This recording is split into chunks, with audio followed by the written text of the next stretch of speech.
నా- నన్ను చూసేవాళ్ళు రిలీజ్ ఫంక్షన్లో, ఆడియో ఫంక్షన్లో, ఆ, ఏదైనా ఫంక్షన్లో చూసేవాళ్ళు ఉన్నారా? ఎక్కడ ఎక్కడైనా వెళ్ళానా?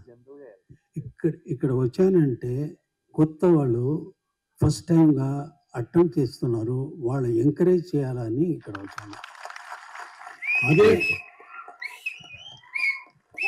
అదే నా స్వభావం. ఫస్ట్ పిక్చర్ చేసినప్పుడు నెక్స్ట్ వచ్చిన కొత్త డైరెక్టర్స్ వస్తే వంశీ గురించి ఎవరికి తెలుసు? నాతో వచ్చారు యంగ్స్టర్స్, వస్తే వాళ్ళని ఎంకరేజ్ చేసేదే నాది స్వభావం అయిపోయింది.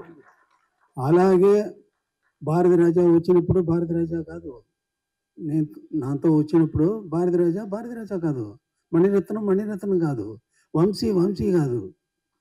ఇప్పుడు ఇలాంటి ఎన్ని డైరెక్టర్స్ చెప్పాలా? మణివண்ணన్, నివాస్, మనోబాల,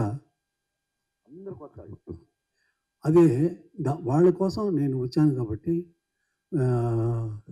క్షమించాలా, మీడియా వాళ్ళు అందరూ క్షమించాలా నన్ను.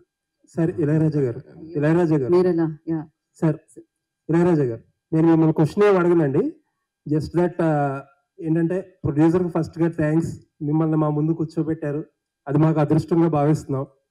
అండ్ గత నెలలో ఒక వార్త చదివాం, ఏంటంటే భారత ప్రభుత్వం ఇళయరాజా గారికి ఇవ్వబోతుందని ఒక స్పెక్యులేషన్ వార్త.